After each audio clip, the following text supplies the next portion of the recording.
우리 시간 함께 보실 하나님 말씀은 룻기 4장 1절에서 우리 4절 말씀을 제가 한 절, 여러분이 한 절 교도하시겠습니다. 룻기 4장 1절에서 6절 말씀을 제가 한 절, 여러분이 한 절 교도하십니다.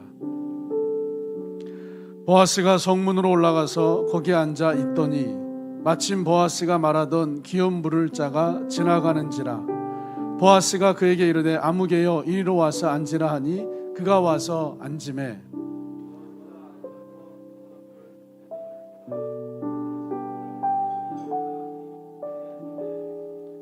보아스가 그 기업 물을 자에게 이르되 모압 지방에서 돌아온 나오미가 우리 형제 엘리멜렉의 소유지를 팔려 함으로 내가 여기 앉은 이들과 내 백성의 장로들 앞에서 그것을 사라고 내게 말하여 알게 하려 하였노라.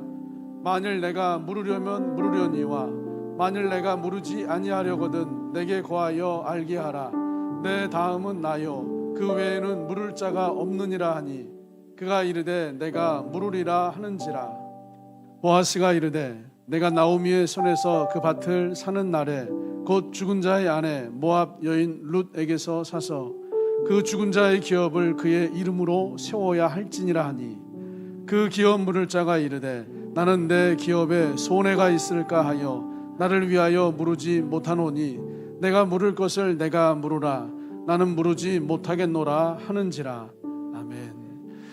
하나님 감사합니다. 이 아침에 저희들의 예배를 받아주시고 이 시간 저희를 찾아와 말씀으로 사랑으로 은혜로 만나주시니 감사합니다.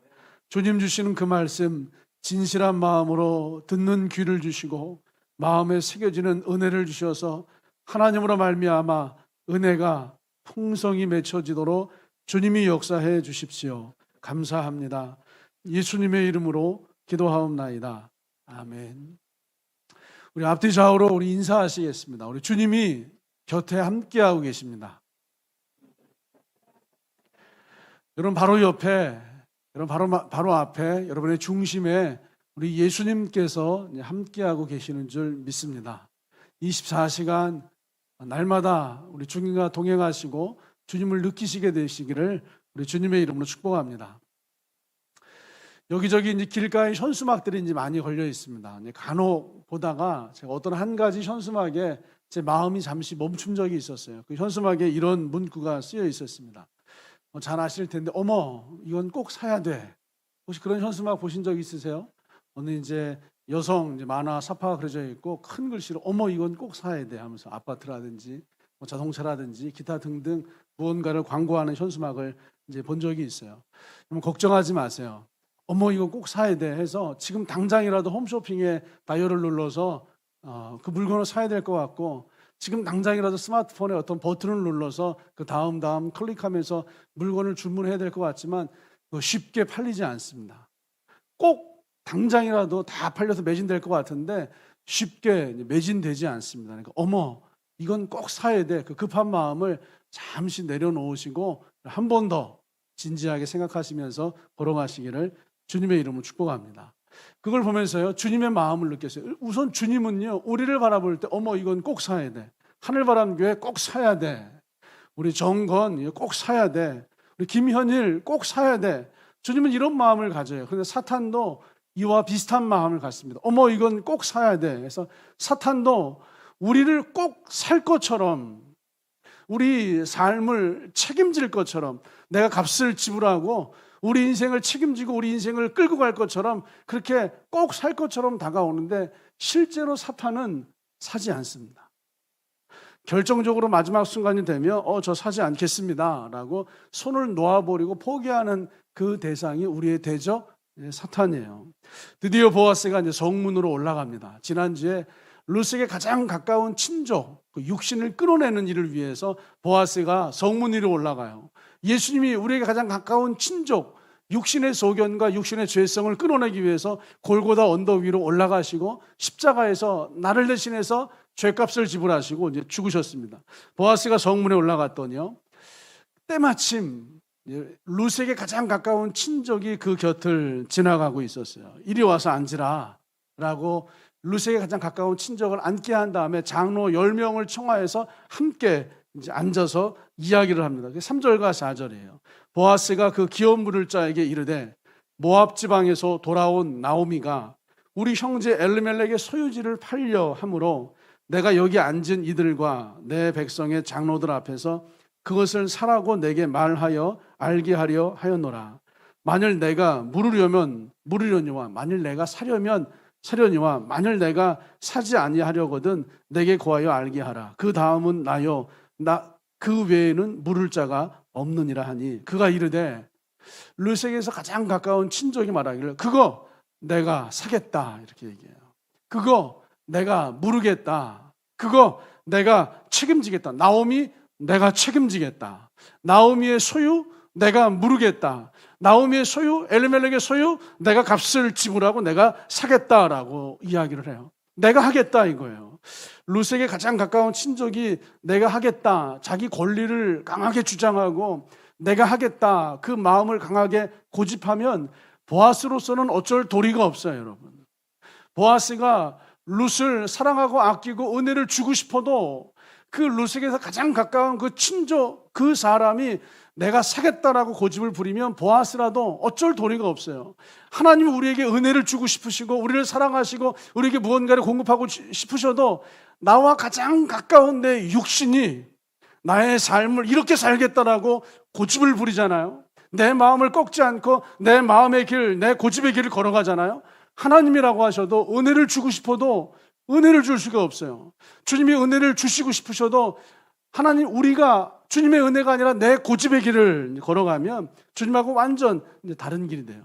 그래서 보아스가요, 룻에게서 가장 가까운 친족이 룻에게 강한 고집을 주장하는 것을 꺾기 위해서 나오미의 소유를 가져가는 것이 어떤 일인지에 대해서 구체적으로 이제 설명을 합니다. 그게 4장 5절이에요. 보아스가 이르되 내가 나오미의 손에서 그 밭을 사는 날에 곧 죽은 자의 아내 모압 여인 룻에게서 사서 그 죽은 자의 기업을 그의 이름으로 세워야 할지니라. 잘 들어. 지금 나오미에게서 그 밭을 산다는 것은 어떤 뜻이냐 하면, 그리고 조목조목 보아스가 5절에서 설명하고 있어요. 그 밭을 산다는 것은 곧 죽은 자의 아내를 사는 거야. 이미 하나님을 떠나서 저주받아 죽은 사람의 그 저주를 네가 사겠다는 거야. 너 정말로 그거 살래?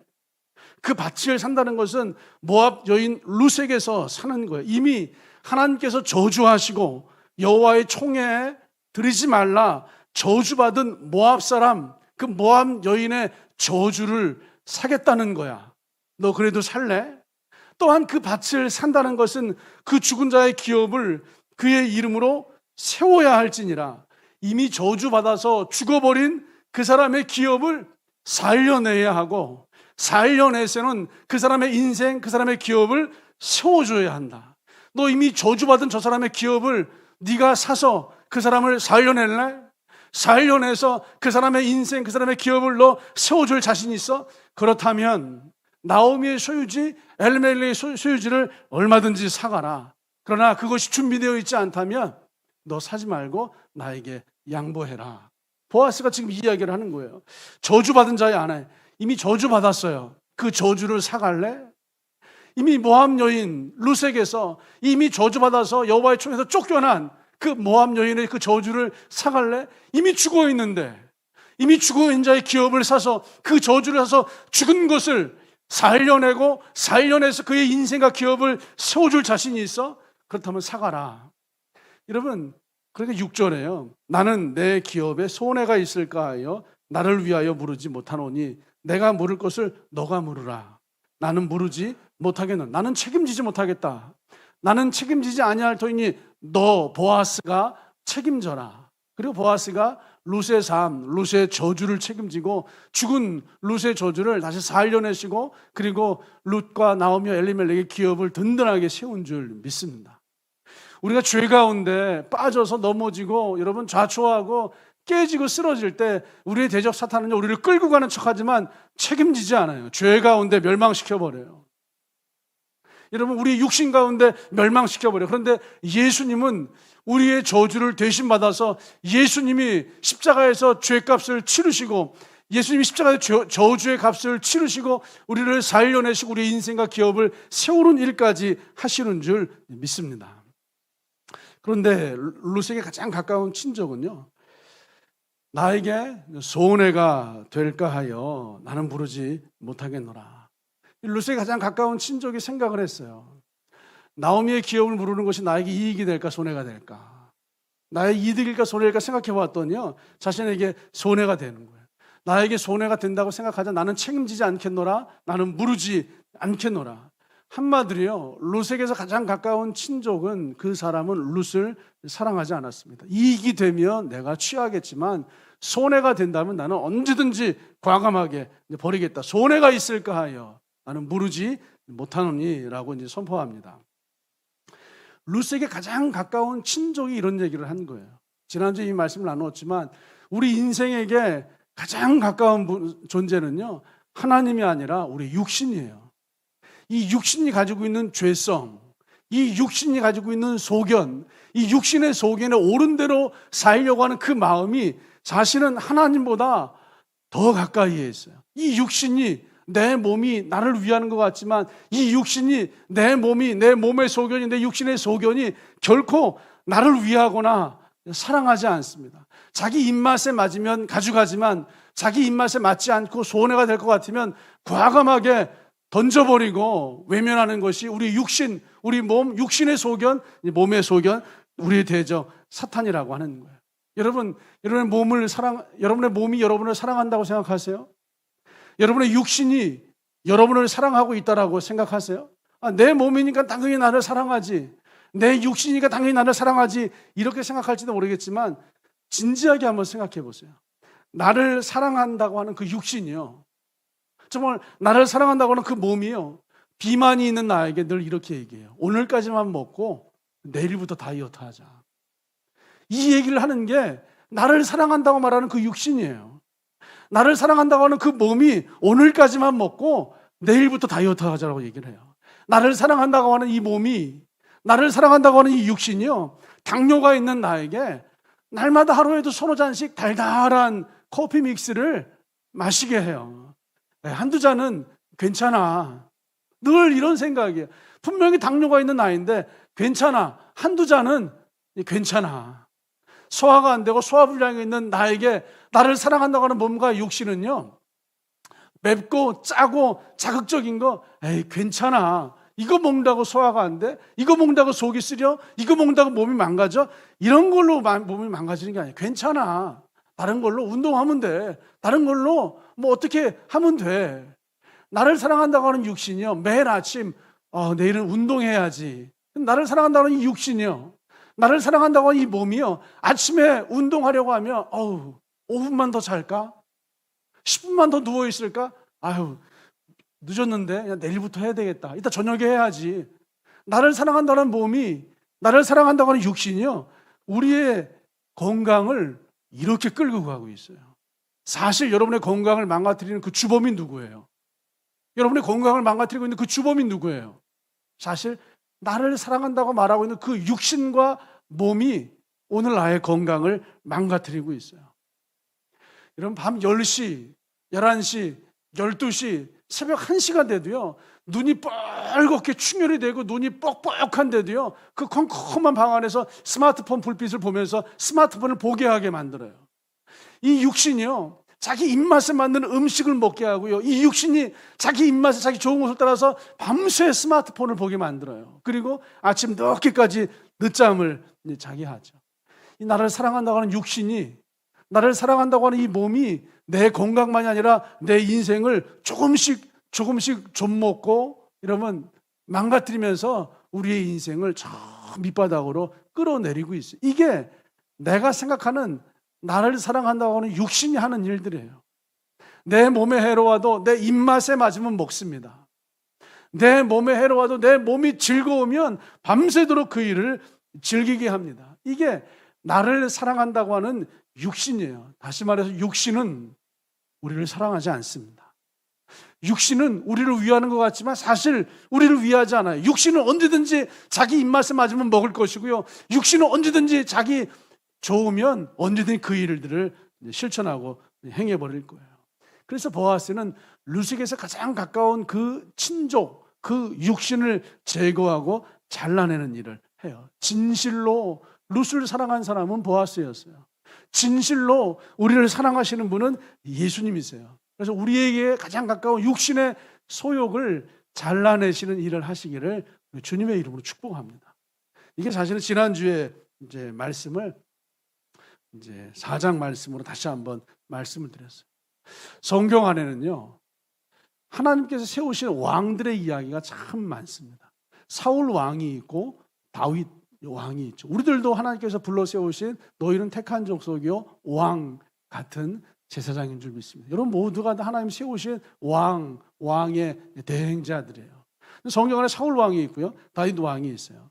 하나님은 사울 왕에게요, 이스라엘을 40년간 주셨다가 패하시고 다윗을 왕으로 세우셨어요. 그리고 그 다윗에 대해서 말씀하시기를 내가 이새의 아들 다윗을 만나니 내 마음에 맞는 사람이라, 내 마음에 합한 사람이다, 이렇게 말씀하세요. 사도행전 13장 21절이죠. 후반부부터 제가 읽어드리면 사울을 40년간 주셨다가 패하시고 다윗을 왕으로 세우시고 증언하여 이르시되 내가 이새의 아들 다윗을 만나니 내 마음에 맞는 사람이라, 내 뜻을 다 이루리라. 다윗과 사울은 똑같은 왕인데요, 다윗이 왕이 된 것과 사울이 왕이 된 것이 다릅니다. 하나님께서 사울 왕에게 이스라엘을 40년간 주셨다가 패하셨어요. 끝내버리셨어요. 그리고 다윗을 새롭게 왕으로 세우시는데 이 다윗이 하나님 마음에 합한 사람이다, 맞는 사람이다라고 축복하시면서 격려합니다. 두 사람이 왕이 되었지만 왕이 된 이야기가 완전히 달랐어요. 지금 이 자리에 여러 명들의 왕들이 앉아 있지만 여러분 각 사람들이 왕이 된 이야기가 다 달라요. 하나님은요, 사울이 왕이 된 이야기가 아니라 다윗이 왕이 된 이야기로 우리의 인생이 채워지기를 원하시는 줄 믿습니다. 사울은요, 어느 날 그냥 왕이 됐어요.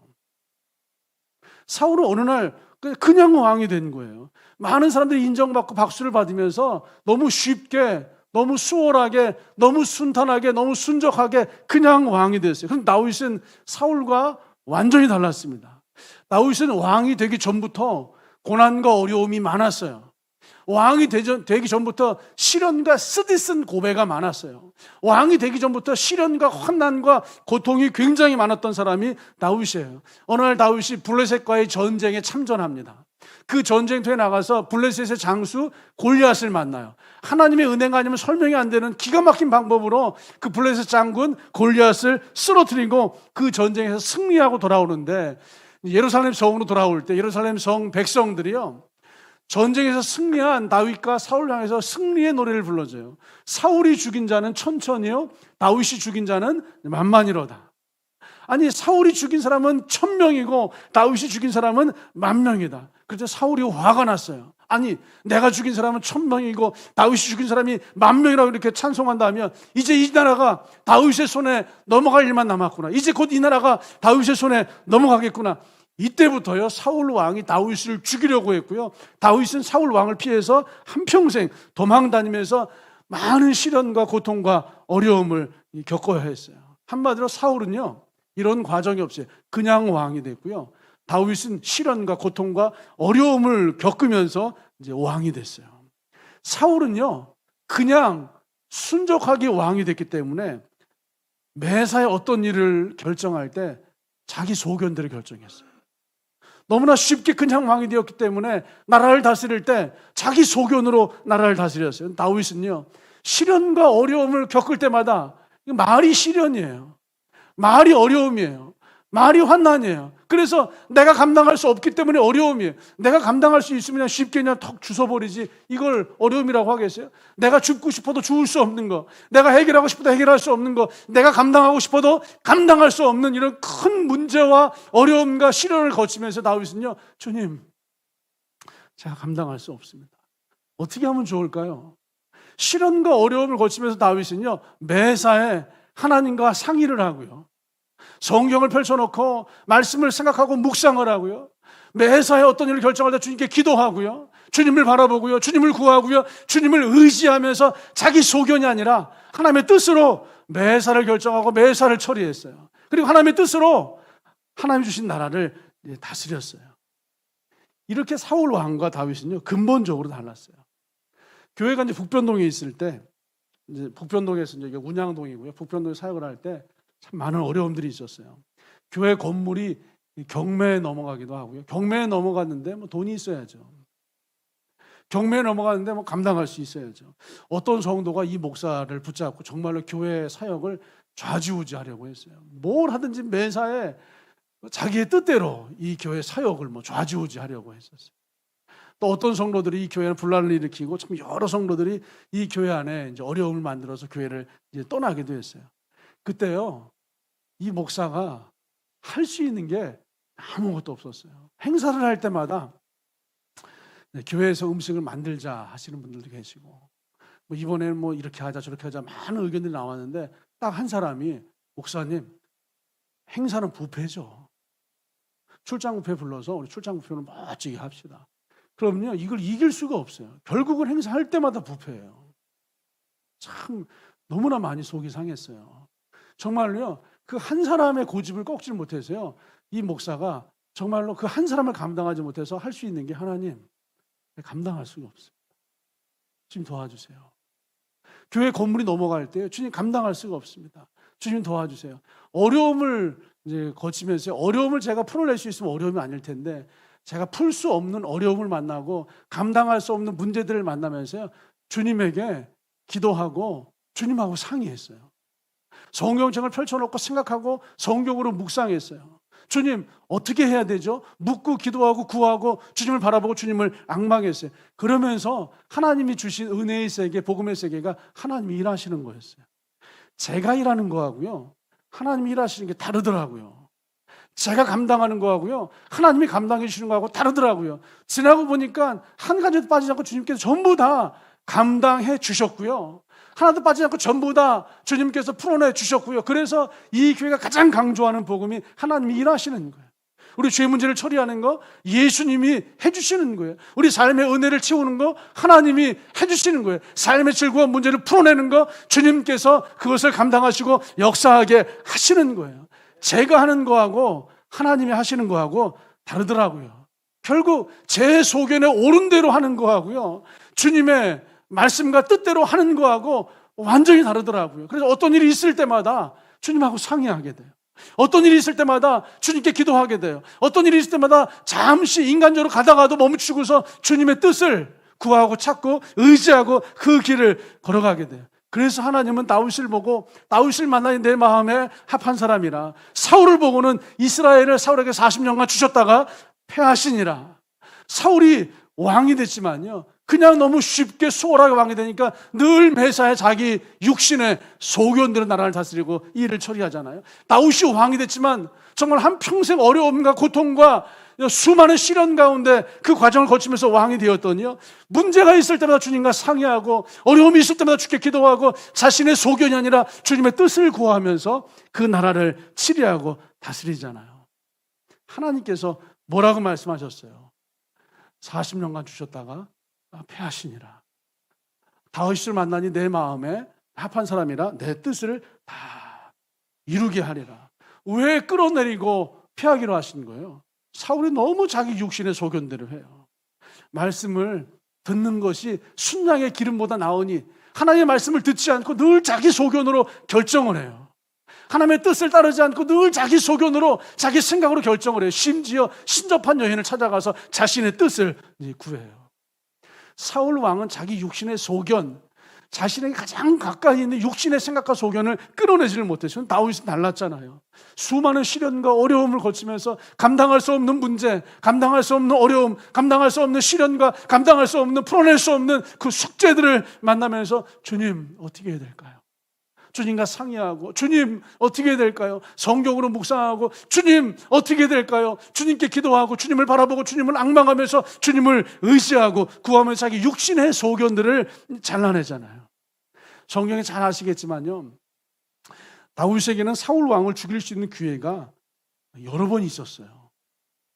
한 번은요, 다윗이 이제 광야의 어느 동굴 깊숙한 곳에 이제 숨어 있어요. 다윗과 다윗의 용사들이 동굴 속에 숨어 있는데 다윗을 잡아서 죽이려고 이제 막 추격하던 사울이 추격을 하다가 다윗이 어디 있는지를 모르고 이제 갑자기 용변이 급해서요, 왕이 용변이 급하니까 왕의 용변 보는 걸 누군가 볼 수 있겠어요. 그래서 때마침 동굴이 있어서 뭐 호위병도 없이 군사도 없이 용변 봐야 되니까 왕이 동굴 깊숙한 곳에 들어와서 홀로 이제 용변을 보고 있었어요.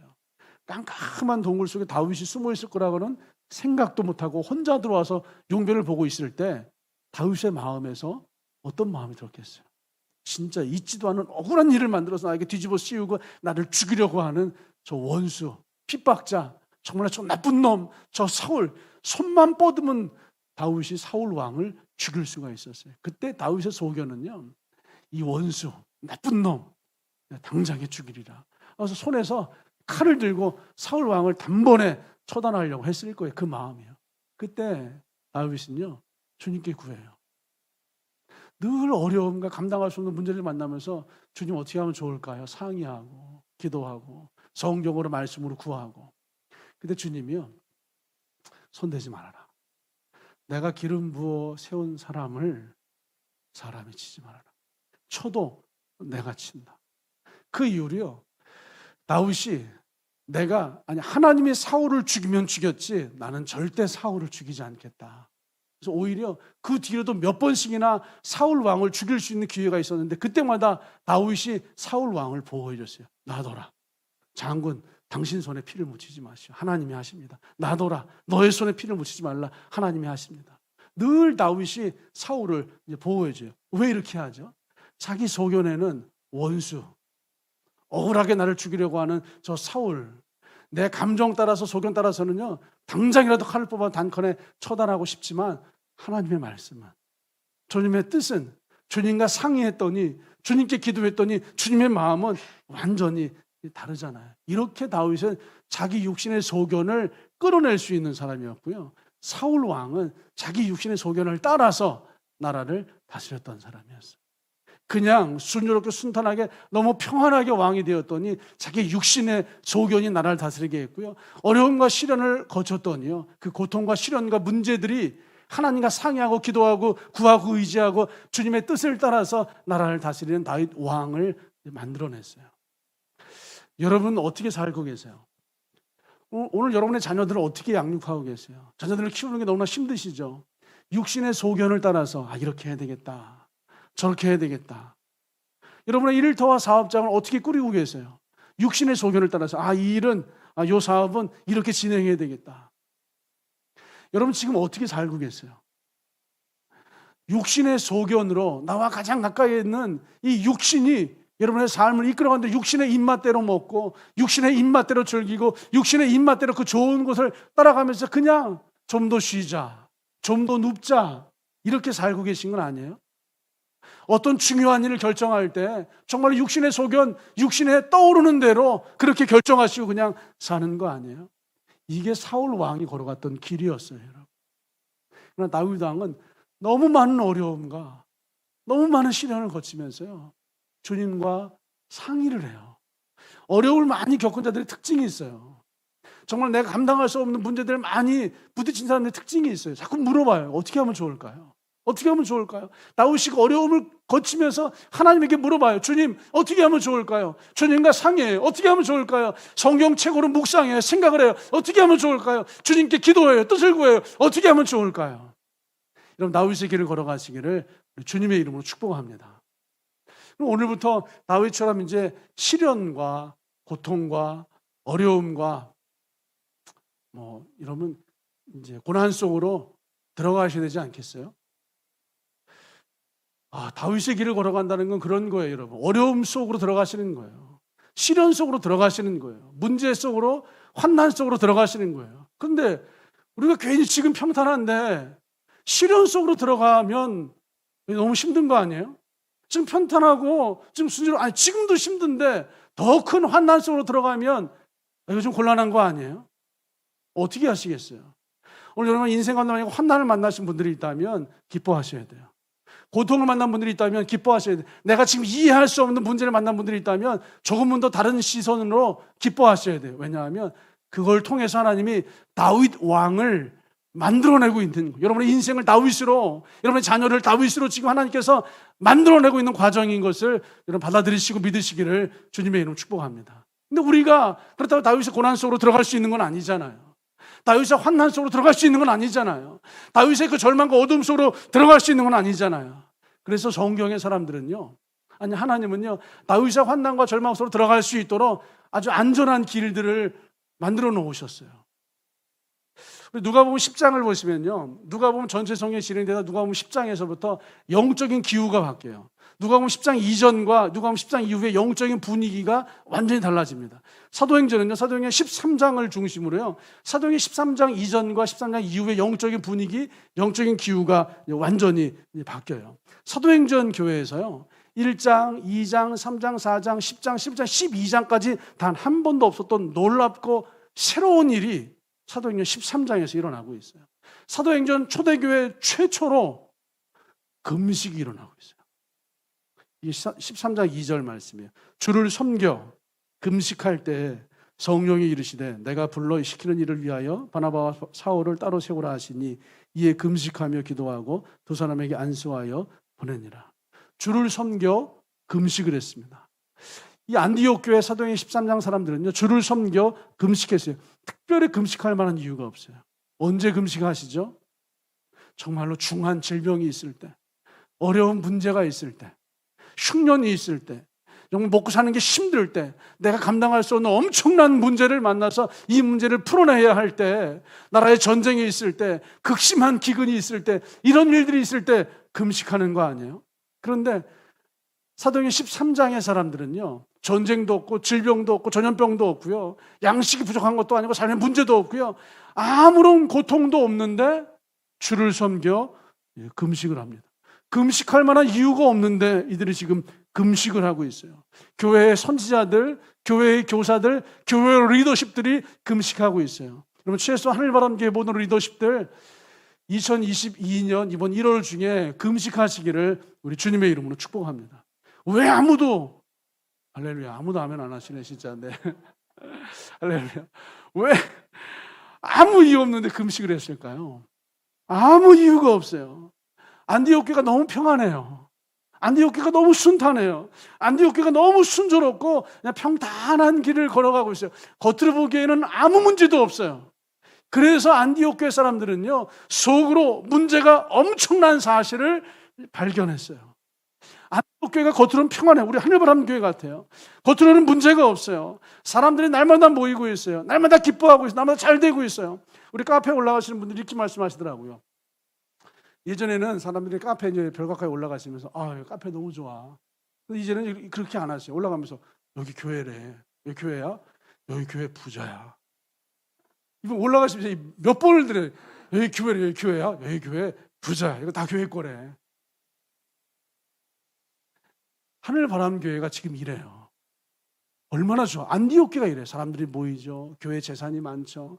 심지어 안디옥 교회 사람들은요, 세상 사람들로부터 칭찬과 인정을 받았어요. 저 사람들 진짜 예수님 믿는 사람들이야. 그리스도인이야. 안디옥 교회에서 최초로 그리스도인이라고 하는 별칭을 얻었어요. 저 사람들 정말로 예수님을 믿는 사람들이야. 저 사람들 정말로 예수님을 따르는 사람들이야. 정말로 저 사람들 예수님의 제자들이야. 지금 이 시대의 한국교회가 세상 사람들로부터 저 사람들 정말로 예수님 믿는 사람들이야. 그리스도인들이야. 이런 여러분 인정을 받고 있나요? 지금도 대한민국 한국교회와 한국 성도들이 세상 사람들로부터 저 사람들 정말로 예수님의 제자야. 정말로 예수님을 따르는 사람들이야. 신실한 주의 자녀들이야. 그리스도인들이야. 여러분, 지금 한국교회 이런 소리 못 듣습니다. 근데 안디옥 교회는요, 그 시절에 세계 최초로 저 사람들 정말로 주님을 따르는 사람들이야. 제자야. 그리스도인이야. 이런 칭찬과 박수와 인정을 받는, 날마다 민자의 수가 더해가고 부흥하고 교회의 영향력이 늘어나고 있는 그런 교회가 안디옥 교회, 안디옥 사람들이, 한마디로 모든 일들이 잘 되고 모든 일들이 풀어지고 모든 일들이 순조롭게 진행되고 있었어요. 문제라고 한다면 이게 문제예요. 모든 일들이 잘 되고 모든 일들이 순조롭고 모든 일들이 척척 잘 풀어지고 평안했어요. 이게 지금 사울 왕의 길이에요. 그래서 안디옥 교회 신자들이요, 한 가지를 발견했어요. 우리가 지금 나태해지고 있다. 우리가 너무 순조롭고 평안하다 보니까 이 정도는 그냥 이렇게 하면 되겠는데, 자기 육체의 소견으로 이 정도는 하면 되겠는데, 그거 이렇게 해, 그거 이렇게 해. 점점 자신들의 마음이 육체의 소견을 따라서 일을 처리하고, 육체의 소견을 따라서 교회를 다스리고, 육체의 소견을 따라 사람들을 지도하고, 육체의 소견을 따라서 매사를 처리하고 있는 육체의 소견, 육체의 소욕이 자신들의 삶을 이끌고 가고 있는 것을 안디옥 교회 사람들이 발견했어요. 여러분 그거 아세요? 사울 왕을 패하시고 다윗을 만나니 내 마음에 합한 사람이다. 이 말씀이 기록되어져 있는 성경이 어딘지 아세요? 이게 놀랍게도요, 사도행전 13장 안디옥 교회 이야기 있어요. 사도행전 13장 안디옥 교회를 하나님이 이야기하시면서 사울을 패하시고 다윗을 만나니 내 마음에 합한 사람이라. 즉 안디옥 교회 사람들은요, 사울 왕과 다윗 왕의 차이를 정확하게 보고 알고 있었어요. 그냥 순탄하고 순조롭게 왕이 되었던 사울은 매사에 자기 소견으로 나라를 다스렸지만, 어려움과 시련과 고난을 겪었던 다윗 왕은 매사에 하나님과 상의하고 육신의 소욕을 꺾고 주님의 뜻으로 나라를 다스린 것을 발견했어요. 그래서 안디옥 교회 사람들이 위대한 놀라운 축복의 결정을 합니다. 우리 고난 속으로 들어가자. 우리 어려움 속으로 들어가자. 그게 금식이었어요. 여러분 금식 좋아하는 육체가 어디 있어요? 음식 안 먹는 거 좋아하는 육체가 어디 있어요? 마시지 않는 거 좋아하는 육체가 어디 있어요? 즐거운 거 누리지 않는 걸 좋아하는 그런 육체가 어디 있어요? 육체는 금식을 싫어해요. 육체는 금식을 괴로워해요. 그래서 안디옥 교회 사람들은 일부러 금식을 했어요. 육체가 싫어하는 금식, 육체가 괴로워하는 금식, 육체의 힘이 빠지는 금식. 먹고 싶지만 먹지 않았어요. 마시고 싶지만 마시지 않았어요. 즐기고 싶지만 즐기지 않았어요. 금식을 하면서 스스로 육체의 힘을 빼냈어요. 금식을 하면서 스스로 육체에게 시련과 어려움과 고통을 주면서 육체의 힘이 점점 빠져나가게 했어요. 육체의 힘이 빠질수록 놀랍게도요, 하나님이 주시는 은혜의 힘이 점점 커지고 육체의 힘이 빠지면서 주님을 의지하는 마음이 점점 커지는 것을 안디옥 교회 사람들이 발견했어요. 이거다. 우리 육체의 소욕, 육체의 힘을 끌어냈더니 하나님이 우리를 주장하고 다스리시고 이끌어가는 것을 의지하고 따라가는 마음이 점점 커지는 것을, 바로 이거다. 이게 사울 왕의 패한 이유였고, 이게 다윗 왕이 세워진 이유였음을 발견한 안디옥 교회 사람들이 사울을 패하시고 다윗을 만나니 내 마음에 맞는 사람이라 내 뜻을 다 이루게 하리라. 이 말씀을 안디옥 교회 사람들이요, 사도행전 13장에서 고백을 하고 하나님과 나누기 시작합니다. 여러분, 하나님은요 지금도 너무 순탄하고 순조롭고 평안하고 잘 풀리는 그 환경, 사울 왕의 환경 속에 들어가 있는 사람들에게 이렇게 말씀하세요. 여러분, 사울 왕의 환경 속으로 들어가셔야 돼요. 사실은요, 일이 순탄하고 순조롭고 일들이 잘 풀리고 풀어지고 형통한 그 사울 왕의 삶의 자리에 들어가셔야 돼요. 그런데 그때 여러분의 마음에 다윗 왕의 마음에 준비가 되어야 돼요. 그래서 안디옥 교회 사람들은 다윗 왕의 마음을 준비하기 위해서 시련과 고난과 어려움과 여러분 그 아픔을 통하여서 내 육신의 소견을 절제하고 끊어내고 주님을 구하고 의지하고 상의하고 주님의 뜻을 구할 수 있도록 금식이라고 하는 걸 통해서요, 육신의 소욕을 끊어내는 거예요. 육신의 욕구를 끊어내는 거예요. 여러분, 이게 안디옥 교회 사람들이 선택한 위대한 결정이었어요. 아시잖아요, 다윗이 사울 왕을 죽일 수 있는 기회가 얼마나 많았어요. 그러나 죽이지 않았어요. 왜요? 육신의 소욕이지만 주님의 뜻이 다르니까요. 그래서 내 소욕을 끊고 주님의 뜻을 따라가잖아요. 그래서 하나님은 사울 왕을 폐하시고, 그래서 하나님은 다윗을 왕으로 세우시고 주님의 뜻을 다 이루어가게 하십니다. 여러분, 금식했으면 좋겠습니다. 지금 룻기의 순서를 따라서 이제 설교를 하고 있는데요, 하늘바람교회 지난 수요일 날 참 제가 무거운 이제 설교를 수요일 날에 했죠. 여러분, 우리 교회는 제가 볼 때 솔직히 말해서 겸손한 교회예요. 겸손한 교회인데 주님이 보실 때 교만한 교회. 제가 볼 때 하늘바람교회는 지금 현재 평탄하고 위기가 없는 교회. 주님이 보실 때 하늘바람교회는 너무 위기를 만난 교회. 그래서 주님 보실 때 우리 하늘바람교회는요, 안디옥 교회 같을지 모르겠어요. 여러분의 교만을 꺾기 위해서 육신에게 고통과 어려움을 주시는 금식하셔야 돼요. 내 육신의 소견으로 무언가를 결정하고 매사 일처리를 하고 내 육신의 소견으로 인생을 다스리려고 하는 그 마음을 절제하고 끊어내시기 위해서 금식을 하셔야 돼요. 다윗은 시련과 어려움을 거치면서 육신의 소견을 끊어내고요, 주님을 의지하고 은혜를 입었어요. 안디옥 성도들은 사울처럼 인생의 어려움을 만나서는 안 되니까 금식하는 일로 육신의 소견을 끊어내고 육신의 힘을 빼고 여러분 주님의 뜻과 은혜를 구했어요. 여러분 자녀를 어떻게 양육하시겠어요? 자녀를 이렇게 키우면 되겠다, 저렇게 키우면 되겠다. 그렇게 세상 사람 자기 소견으로 자녀를 키우지만 자녀 양육에 성공한 사람들이 그렇게 많지 않아요. 여러분 자녀 양육에 대한 여러분 육신의 소견을 끊어내세요. 그리고 주님과 상의하시고 주님께 기도하시고 주님의 뜻을 구하시고 주님의 뜻으로 자녀 양육을 한번 도전해 보세요. 여러분 일터와 사업장을 어떻게 감당하시겠어요? 일터에서 사업자에서 이렇게 하면 되겠다, 저렇게 하면 되겠다. 여러분 육신의 소견을 좀 끊어내시고 일터를 가지시고 하나님과 상의하세요. 사업장을 가지시고 성경 펼쳐놓으시고 묵상하시고 생각하세요. 그 일터의 문제를 가지고 하나님께 기도하세요. 삶의 다양한 문제들이 있으시잖아요. 삶의 다양한 어려움들이 있으시잖아요. 그때마다 여러분 육신의 소견으로 그것을 처리하고 다스리는 것이 아니라 여러분 하나님과 상의하세요. 육신의 소견을 끊어내시고 육신의 소견을 절제하시고 육신의 소견을 끊어내고 절제하기 위해서 금식하시면서요, 그 문제를 가지고 하나님께 기도하시고 구하시는 거예요. 여러분의 마음이 육신의 소견으로 흘러들어가는 그 문을 조이시고 닫으셔야 돼요. 그리고 우리의 마음이 하나님의 뜻으로 흘러들어가는 그 문을 활짝 열어놓으시고요, 주님 편으로 문을 더 열어야 돼요. 주님 편으로 문을 더 열어야 돼요.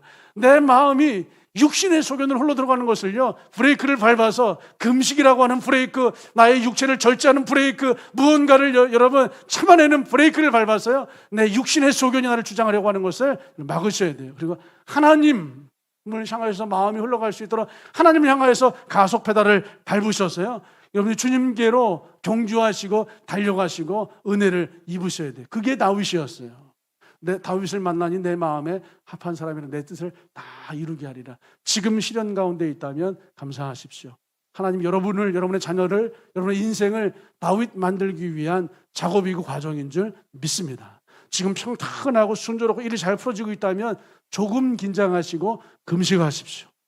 육신의 일을 절제하십시오. 그 일을 통해 다시 한번 더욱더 성숙한 다윗으로, 더욱더 성숙한 보아스에게 은혜를 입는 룻의 삶으로 세워지게 되시기를 우리 주님의 이름으로 축복합니다. 아멘.